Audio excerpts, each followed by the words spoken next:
Ebujafo na ye checha obi biara esanso e ma hwefo etifo adofo enye ne subscribers nyana ye ma obi biara akwaba ede eba Attention Tvgh Attention TV de odi na odi asem yen ana ye soma yen sem twofo egu emonten so mukọ epoye atoye etifi ene anafo ensem ekokoso e wo manga na ntrodu ne ntrada so mo bobo ne nyina no na wo mo de abre na ya so so kroje na ye de asem no mu no kre na ye de abesom ya hwefo yen tifo ene yen adofo enya asem nya tofom si pe na ya soma yen sem twofo so mo nkono mko hwemu na mo family ntin Attention Tvgh. You can trust us for trending news, current news, any authentic news in summer eye no kran koten ana ye de be som ya hwefo ye tifo ene yen adofo enya le sayo ntina hobrase kwan so sa wo ba yen channel no so na sa wonya subscribe ya hobrase kwan so mesra wo sa bon homodene na subscribe ne kama enfa emai o subscribe bi so wo say subscription en chan wo bon say adoma bi ana de broni efa ne bell notification icon yi bi bon say ewo subscription en chan wa bo so say kre onya boso pe yenya de video fofo nya betu dwapo benya nkai bon ana sempo de broni efa notification bi na wo so aba channel no so be hwe bi kama e de amaye amawo so mo ne eko ene ne eba ewo man Ghana emu Attention TV ana ya hweta wiase afana enyina ebushafo na ene na be de mu ekokopie mu ewo Ablekuma Joma empotemu na asembi efi ho no mobile bushafo eye arahusem eye papa na ne yetenze nya na ntie se demolition exercise wo kada demolition na se yakase demolition na tie se yebubu amanfo dan egu eno bi na ekokoso ewo Ablekuma Joma ene ne empotemu ne sayonto no esoma yensem twofo so mo fa mo ni kotwa wisi mo nkɔhwɛ se no kura ben na wo sa ase mu na mo fa mu no kura embren ne bushafo yensem twofo ekopie mu ewo Ablekuma Joma ene ne empotemu no na tie ne se awofo mmema wo mode ntoma abo wo yema wo mu twa adwadwo wo mu so enya asem ketwa na nya nipa no wuo na ne de tie ne se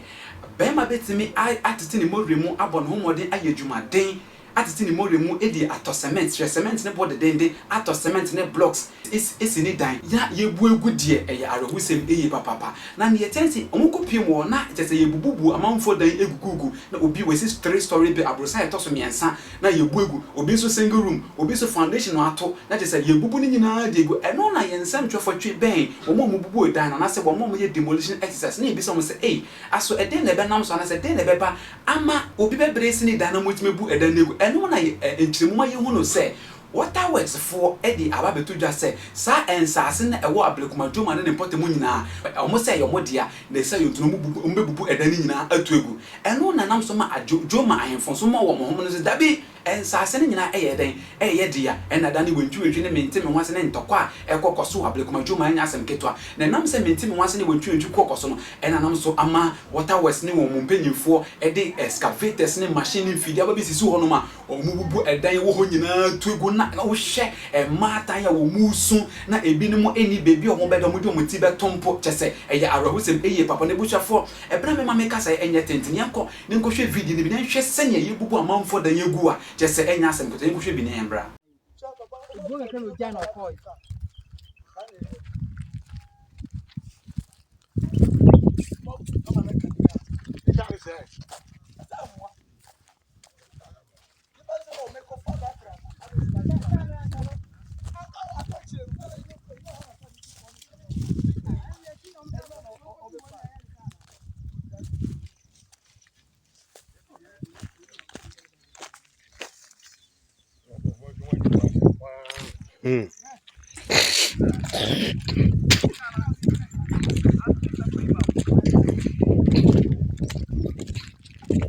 Sir, Mr. Jacob Cement na mo fa bako obi twi bako fam are cement ni ko sekai no cement ni na radio ni ha sekai na me ene onko fam re de toy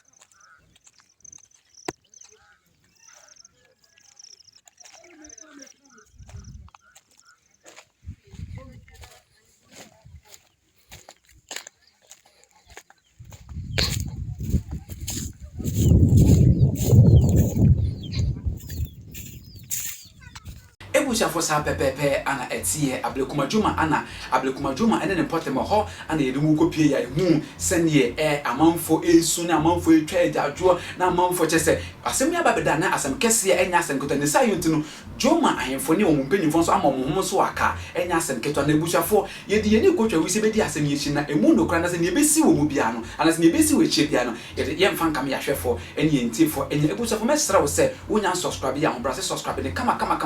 my sene be ya e di bibinya beto dwa bo so benya nkai bo na wo so mu ne eko ene ne eba e wo man gane mo e bra me ko e medi ncha kese pa eko e di emam nyanka sankasa me boss odifo